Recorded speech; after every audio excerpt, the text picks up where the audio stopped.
Hi again. Welcome.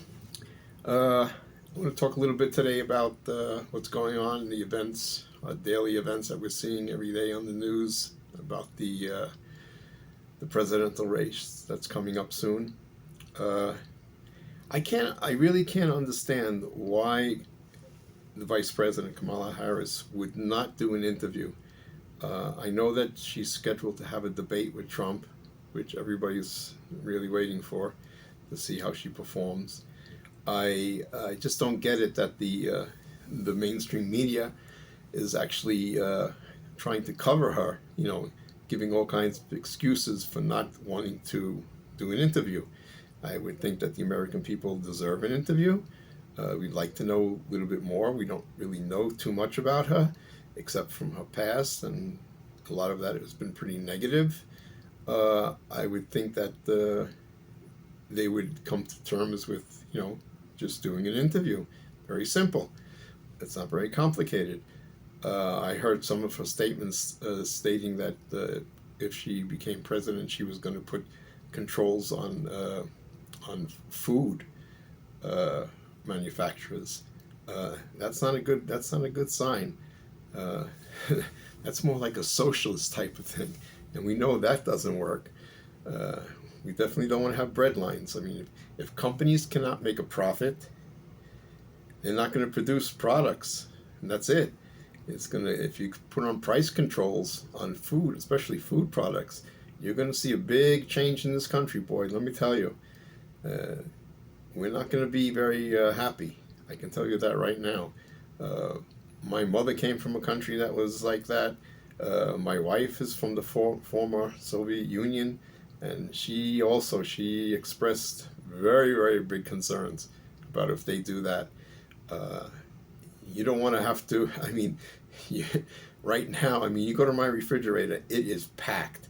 I mean, my wife really appreciates the fact that she can go out and buy food and pack that refrigerator to the gills, which I'm fine with that. That's no problem. We eat very well.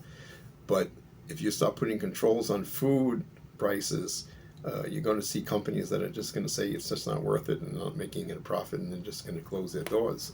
Um, so I don't think that's a very good direction we should be heading. That's for sure.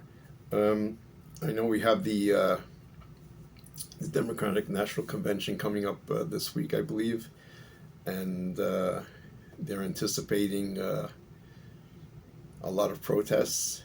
Obviously, what's going on in the Middle East. Uh, I think Blinken he actually went back to, I don't know if it was Qatar or to Israel or to Egypt. They're trying to negotiate a deal. Obviously, they're trying to negotiate a deal right before the election. Obviously, that's gonna affect them for sure.